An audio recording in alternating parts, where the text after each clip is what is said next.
Sejak keluarnya instruksi Kementerian Kesehatan tentang sejumlah obat sirup yang mengandung etilen glikol dan dietilen glikol, penyebab gagal ginjal pada anak, BPOM telah menarik seluruh obat sirup yang beredar di seluruh fasilitas pelayanan kesehatan, mulai dari instalasi farmasi, seluruh rumah sakit pemerintah dan swasta, puskesmas, apotik, dan toko obat. Perusahaan besar farmasi yang mendistribusikan obat sirup ke fasilitas pelayanan kesehatan juga diminta secepatnya menarik seluruh produk mereka.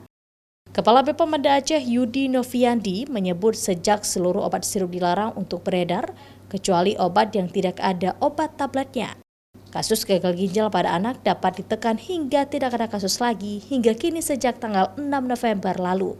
BPOM berpesan masyarakat tidak mengkonsumsi dulu obat sirup jenis apapun, termasuk yang sudah mendapatkan izin edar dari BPOM.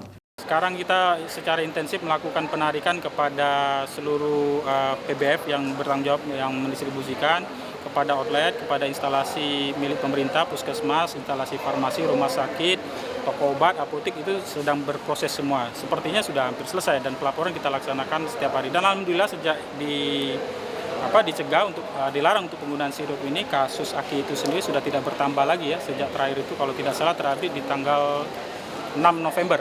Sudah tidak ada update lagi. Jadi tidak ada kasus aki lagi di Aceh ini dengan penghentian penggunaan sirup untuk sementara waktu. Sementara itu, BPOM hingga saat ini sudah menambah sanksi kepada 2 perusahaan besar farmasi bahan baku obat berupa pencabutan izinnya karena mereka mendistribusikan bahan baku obat berupa polyethylene glycol atau PEG. Yang setelah diuji hasilnya terdapat kandungan etilen glikol dan dietilen glikol sangat tinggi, berkisar antara 4 hingga 90%. Kontaminan yang digunakan industri besar farmasi yang telah mencemari produk obat sirup yang beredar saat ini.